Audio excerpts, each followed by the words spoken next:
નમસ્કાર, બપોરના સમાચાર બુલેટિનમાં આપનું સ્વાગત છે. જોઈએ આ બુલેટિનના સમાચાર. સંસદના આવતીકાલથી શરૂ થતા શિયાળુ સત્રનું કામકાજ સાર્થક રીતે ચાલે તે માટે આજે સર્વપક્ષ બેઠક યોજાઈ ગઈ, જેમાં પ્રધાનમંત્રી નરેન્દ્ર મોદીએ જીએસટી ખરડાને રાષ્ટ્રના સર્વોપરી હિતમાં ગણાવી તેને પસાર કરવામાં તમામ પક્ષોનો સહકાર માંગ્યો હતો.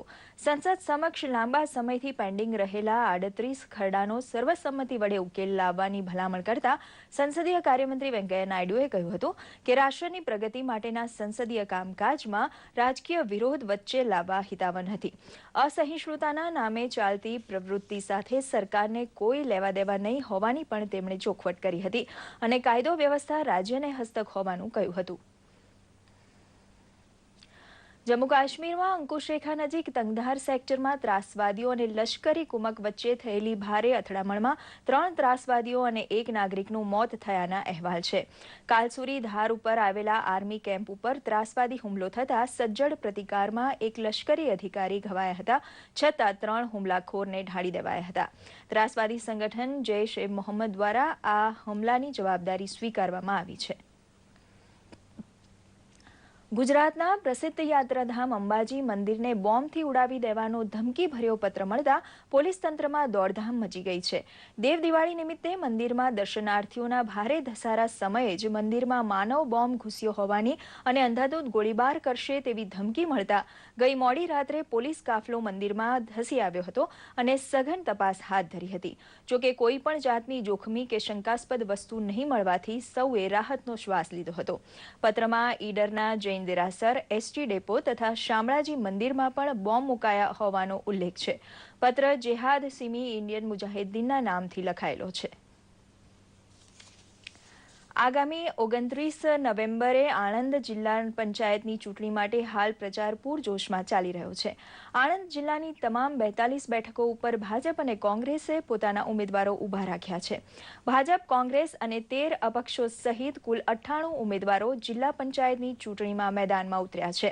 તાલુકા પંચાયતની 196 બેઠકો ઉપર 447 ઉમેદવારો તેમજ નગરપાલિકાની 188 બેઠકો ઉપર 549 ઉમેદવારો નસીબ અજમાવી રહ્યા છે.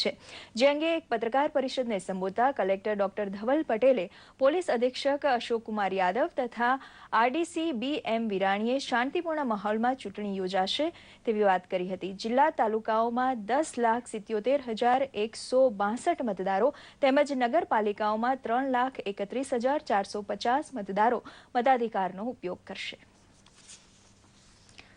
નવસારીના એક સામાજિક કાર્યકરે જોકર બનીને મતદારોને જગાડવાનું પસંદ કર્યું હતું.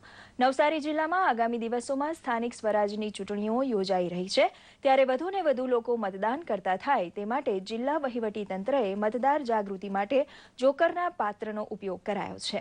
નવસારીના સામાજિક કાર્યકર અને વકીલ પ્રદીપભાઈ ગદાનકુશે જોકરનો વેશ પહેરીને મતદારોમાં આકર્ષણ જમાવ્યું હતું. જોકરનો વેશ જોઈને કુતૂહલથી ટોળે વળતા લોકોને તેમણે સમજાવ્યું હતું કે મતાધિકાર એ લોકશાહીએ આપેલો જવાબદારીપૂર્ણ અધિકાર છે અને તેનો ઉપયોગ કરવો જ જોઈએ. એક પણ ઉમેદવાર યોગ્ય ન લાગે તો નોટાનું બટન દબાવીને પણ મતદાન તો કરવું જ જોઈએ. સાબરકાંઠા જિલ્લાના ખેડબ્રહ્મા ખાતે ભૃગુ ઋષિના આશ્રમ પાસે ત્રિવેણી સંગમમાં આજે કાર્તિકી પૂર્ણિમાના દિવસે લોકોએ પોતાના મૃત સ્વજનોના અસ્થિ પધરાવીને પિતૃતર્પણ કર્યું હતું. અરવલ્લીની ગિરિમાળામાં આ બહુ જૂની પરંપરા છે. 3 નદીઓના આ પવિત્ર સંગમ સ્થાને દર વર્ષે એકવાર કાર્તિકી પૂર્ણિમા એટલે કે દેવ દિવાળીના દિવસે વહેલી સવારે ગંગાધાર પ્રગટી હોવાની પૌરાણિક માન્યતા છે અને આજના દિવસે આ ત્રિવેણી સંગમમાં સ્નાન કરવાથી ગંગા નદીમાં સ્નાન કરવા જેટલું પુણ્ય મળે છે એમ મનાય છે.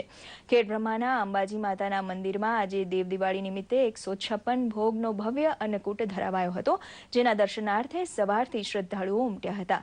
ધર્મ અને સાંસ્કૃતિક પરંપરાનું અનોખું મિલન સાબરકાંઠાના આદિવાસી વિસ્તારમાં જોવા મળે છે. આજે સોશિયલ મીડિયાના યુગમાં પુસ્તકો વાંચવાનું પ્રમાણ ખૂબ ઓછું થઈ ગયું છે અને મોટાભાગના ટીનેજર્સ પરિવાર પાસે કિંમતી મોબાઈલ અને આઈપેડની માંગણી કરતા હોય છે. ત્યારે ગોંડલના ગુણાતીત નગરમાં રહેતા 16 વર્ષીય તરુણ અભી જગદીશભાઈ સાટોડિયાએ પરિવાર સમક્ષ એક પુસ્તકાલય ખોલવાની માંગ કરી અને પરિવારે આ સાથ આપતા તેણે સેલ્ફ ડેવલપમેન્ટ, મોટિવેશન, નવલકથા, પ્રવાસ, નિબંધ, બાળ સાહિત્ય તથા ધર્મ જેવા વિવિધ વિષયોને આવરી લેતા 3000થી વધુ પુસ્તકો સાથેનું સાર્વજનિક પુસ્તકાલય ગોંડલની જનતાને અર્પણ કર્યું છે. પુસ્તકાલયમાં વાઈફાઈ સુવિધા પણ ઉપલબ્ધ છે અને પુસ્તકાલયને ડિજિટલ બનાવવા માટે તેણે 1000 GB કરતાં વધારે મોટિવેશન વિડીયો એકઠા કર્યા છે. પુસ્તકાલયને તેણે અભિનવ પુસ્તકાલય નામ આપ્યું છે. ક્રિકેટ. નાગપુરમાં વિદર્ભ ક્રિકેટ સ્ટેડિયમમાં ભારત અને દક્ષિણ આફ્રિકા વચ્ચે આજથી શરૂ થયેલી ત્રીજી ટેસ્ટના પ્રથમ દિવસે ભારતે ટોસ જીતીને બેટિંગ પસંદ કરી હતી. અત્યાર સુધીના સમાચાર મુજબ ભારતના 7 વિકેટના નુકસાને 195 રન થયા છે. કેપ્ટન વિરાટ કોહલીએ ટોસ જીતીને પ્રથમ બેટિંગ ઉપર પસંદગી ઉતારી હતી.